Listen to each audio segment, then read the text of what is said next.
Hey there, I'm Kathleen Jasper, and today we're talking about professional learning communities, or PLCs. If you are a K-12 teacher in public education, you are probably participating in a PLC. But I want to talk a little bit today of what they are and what they are not, and how to get the most out of your PLC. Let's get started.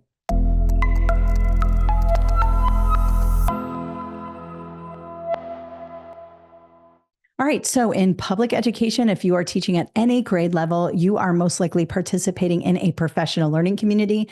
Some of you may really enjoy your professional learning community or your PLC, and some of you may not like your PLCs at all.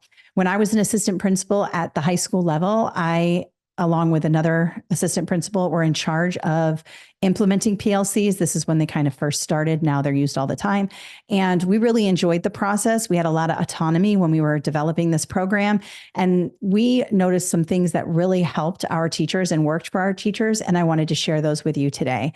Now, I'd like to go over what a PLC is first and what it is not, because I think that sometimes people call things PLCs that are not actually PLCs, right? So PLC is short for a professional learning community. That means that you are a group of teachers, typically the same grade level or the same content area, but not always. So for example, in elementary school, it might be the first grade team together, and then the second grade team together, and the third grade team together. In middle and high school, you might have content areas together. So all the social studies teachers, all the English language arts teachers, all the math teachers, and so on and so forth. But PLCs can be structured in many different ways. So whichever way you have been structured to work together, that is a learning community, as long as you guys are learning together and using the PLCs, here is key, for action research. So PLCs are about collecting data, analyzing that data as a group, finding deficits, finding holes, and figuring out as a group what interventions, strategies, classroom practices to use in order to fill those holes and increase student achievement. That's action research. You're in the classroom, you're collecting data, you're coming back together as a community, you're looking at the data, you're saying, hey, all of our students are really low in, let's just say, vocabulary. They're really struggling here. What can we do as a group to increase that? Well, we can do this strategy, or we can do that strategy. Then as a group saying, okay, we're going to do X, Y, and Z. Go back into your classrooms, do that, collect more data, come back, discuss, did it work? Yeah, it worked. Or did it not work? Yeah, it wasn't that great, but I tweaked this little thing and it ended up working. Those kinds of discussions with teachers and together as a group really help to engage teachers in action research, and it's very effective in increasing student achievement. Now, what a PLC is not is a complaint session where you sit for 20 to 30 minutes every month in your PLC and complain about your administration, your kids, the parents, whoever. We know that that is not what a PLC is for. That's what happy hour is for. When you're done with school and you go and have a cocktail with your friend, or you sit down, at home with your husband or partner or cat or whatever, and you vent about your day at work. That's where you do the complaining. You don't do it in a PLC. And the reason is because when you take that small amount of time you have for a PLC and you turn it into a complaint session, it might feel good to you, but you're dragging everybody else down who's in the group, who has to be there as well. So it was always my position, if I was going to spend 20 or 30 minutes after school that I could be using answering emails, getting ready to go, planning my next day's lesson, whatever it is, I don't want to sit there and listen to somebody complain. And I'm sure nobody wants to sit there and listen to me complain. So it's very important that we do not use them as complaining sessions and instead use them as research sessions. Now, how do we do this? How do we keep our PLCs on track? How do we make sure we're getting the most out of our PLCs? Well, there's three things that I think you need in order to have a successful PLC. The first thing is you need a leader. You need somebody to keep everybody on track. And it doesn't necessarily have to be the teacher with the most years or whatever. It could be anybody. And this is a really excellent opportunity to engage in some teacher leadership roles. So if you're someone who is trying to become an assistant principal, or you're someone who wants to take on teacher leadership, becoming the leader of the PLC or the organizer or whatever you want to call it is a great way to do that. You are leading your peers, other professionals in your community, to do things. That is really, really important. It's hard to engage your peers. It's hard to motivate your peers. It's hard to motivate other teachers. And if you can do that successfully in a PLC, you'll definitely have the skills you need to become an assistant principal or principal someday. So this is a great way to start on those teacher leadership skills. Now that you have a leader, you need some norms. Now, norms should be established by the group in a democratic way. So the leader doesn't just get to say, here are our norms. I made them up last night. We're going to do 1, 2, and 3. These are our norms. No. You want to come up with a set of norms, vote on them. It does not have to be a lengthy process, but everybody should be in on establishing the norms. So you might have a group of 5, 10 norms, and maybe, you guys narrow it down to 3 to 5 or something like that. I recommend no more than 5 norms. And really, there should only be 3 norms, but you may have a special situation where you need a couple more norms because you have a specific PLC for something, but I wouldn't go over 5. These are expectations for the group and to keep everybody on track. So here are a couple of examples for norms. Norm number 1, we stay positive in our PLCs. So anytime somebody starts to get negative, anytime, it starts to turn into a complaint session, the leader can say, hey guys, I know you're all frustrated. It's been a rough day, but let's remember norm number 1. We are positive in our PLCs. Let's keep it as positive as we can, please. And this is where those leadership skills come in. All right. So norm number 1, I would say we are positive in this PLC. We use positive talk. We use positive vocabulary, whatever it is, just keep everybody positive and keep the complaints at bay. The second norm might be something like this. We are focused on action research, or we are focused on data-driven instructional decisions. Something about focusing the PLC on collecting data, both formative, summative, qualitative, quantitative, whatever it is, and then analyzing that and making decisions as a group.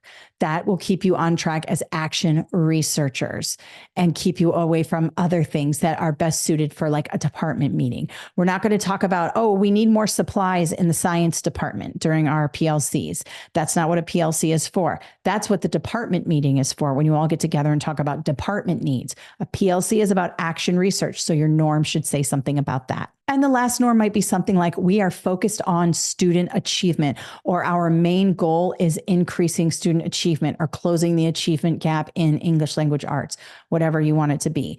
That way, that helps you to stay focused and also narrows everybody in on what is the main thing we're trying to do here. Then all that other extra stuff can be for other meetings, faculty meetings, department meetings. All we're trying to do is increase our students' achievement, their scores, and help them do that together as a team.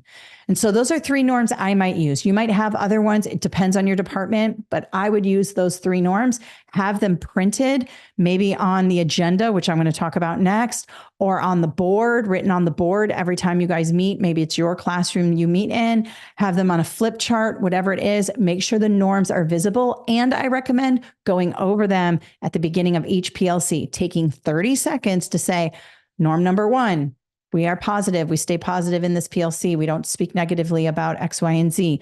Number 2, we are focused on action research. And number 3, we are focused on increasing student achievement. And just reiterate those norms and they will become norms. It will become normal to act this way in the PLC. Now, the third thing you're going to need in order to keep your PLC on track, especially if you only have 20, 30 minutes after school to do this kind of work, is an agenda. And this goes for all meetings. Every meeting should have an agenda. Otherwise, it's just a free-for-all. And many of you know this. So I would have your set items on the agenda. If you're the leader, you probably came up with the agenda, or you could even delegate that out. If you're the leader of the PLC and someone else loves making the agendas, let that person make the agenda. Part of teacher leadership is delegation. So if you have somebody who likes to make cutesy agendas with like all the frillies on it, allow that person to do it, making sure that you have, your most important things that you need to cover on that agenda. And again, we're not packing it full of 100 things. There should be like 5 things maybe on it, making sure we have time for each thing. And I would even put a time slot. Okay. So if it's after school, let's say 2:00, from 2 to 2:05, we go over norms and, discuss the day or something. Maybe you set aside 2 to 3 minutes or 5 minutes to just get out everything, talk about your day really quick. And then at 2:05, okay, we're done with that. Now let's move on. And it could be, analyze data from 205 to 210, 210 to 215, break it up how you want, and making sure everybody stays on track. Another thing people like about agendas, what I like about agendas, is that I can go down and be like, okay, we did that. Okay, we're almost out of here.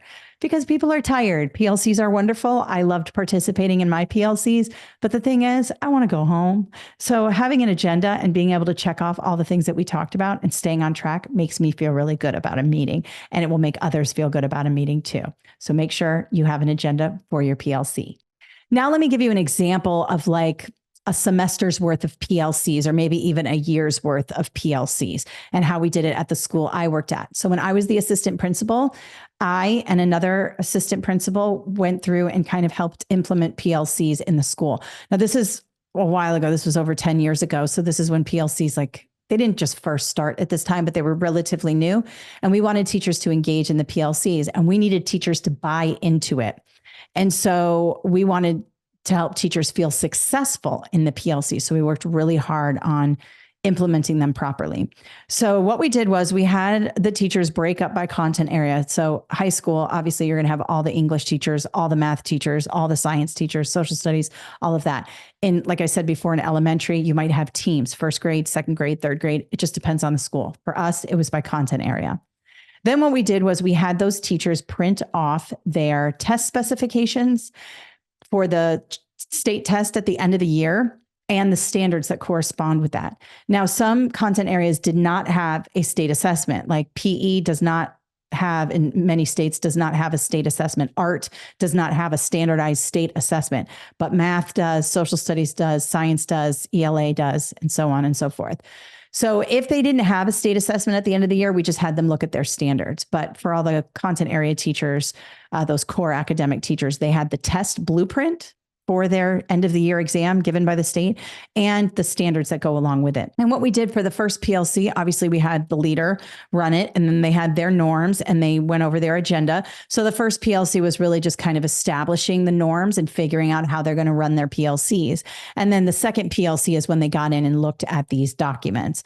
And so on the agenda was to go over the specs and the standards, have an understanding of the overall structure of the test that will be given at the end of the year, ask questions, talk about it, examine the type of test questions students will get, look at the structure, what do the answer choices look like, all those things I talked to you about in these videos on my YouTube channel. People did that in their PLCs for their students because we want our students to be successful. So after they had a look at that, then they started to come up with a plan on how to help move students towards proficiency in those areas. And so what many of them did was come up with common assessments, even small assessments, 5, 10 questions. They didn't have to be 50 question end of the chapter exams. Some of them were just quick checks, 5 questions on a quiz, observational methods, any way in which the groups decided on how they were going to collect their data to measure students' skills against those standards and those test specifications. And they all kind of did it together. So if we were using these 5 questions, we all used the 5 questions. We all implemented them. And then we collected that data and then came back together for the next PLC, analyzed the data and said, my kids actually improved really well in this area. Did you guys have improvement? Yeah, we did. Oh, that strategy must have really worked. But I did see a dip in this skill. Did you guys see a dip? Yeah, we all saw it. Oh, you saw an increase. What did you do? Oh, I did a word wall, or I did this thing I learned on Pinterest and it really helped and my students were engaged. Oh, really? And we're all writing that down. And now what she did to be successful in an area that we were not successful, now we're going to implement that. And so it's this constant collecting data, tweaking, intervening, asking your colleagues, what did you do? How did we make it better? And this just makes the practice and pedagogy so much better in your classrooms. And then throughout the year, they continued to do this, coming back, analyzing data, and this became like second nature. It was all about observational data, qualitative, quantitative data, test scores, common assessments, looking over that data, discussing it, closing the achievement gap, and helping students achieve. And by the time the state test came at the end of the year, they were all so ready and so prepared. Their students had been exposed to the type of questions that are on the exam, the structure and the standards and everything that they needed to be successful. And we saw our scores shoot straight up just from implementing these PLCs and having them run properly. And then, of course, the district saw what we were doing. So they came in and observed and liked what we were doing, and then mandated the entire district to do it, made everybody turn in their agendas to the district, and they basically killed the whole initiative. It was working so amazingly for like 3 years. And then they came in and killed it because they said, oh, we like this. Now we're going to tell you what to do and we're going to mess it all up, and which happens all the time. But if you can save your PLC and implement some of these action research methods while keeping with your norms and working together as a community, you can really get a lot out of your PLCs. And if you're a district leader, just a word of advice: if they're working, don't step in and mess them up. Just let the teachers do their thing. If it's working, they don't need you to step in. And the same thing goes with administrators. If it's working, just stand on the peripheral like we did and be there for support. Make brownies, make cupcakes, be there for the teachers and allow them to do their job, what they do well, and step back and be in the background for help. All right, so I hope you found that helpful today. These are just the things that worked for us when we did our PLCs. Remember, everybody's different, so you can tweak it and do things the way that you feel is right. But remember, action research is key. So making sure that you're collecting that data and working together as a team to make those decisions. If you have any questions or comments, please throw them in the comments below. Consider subscribing to this YouTube channel and liking this video. I look forward to hearing your own experiences about PLCs. Thank you so much and have a great day.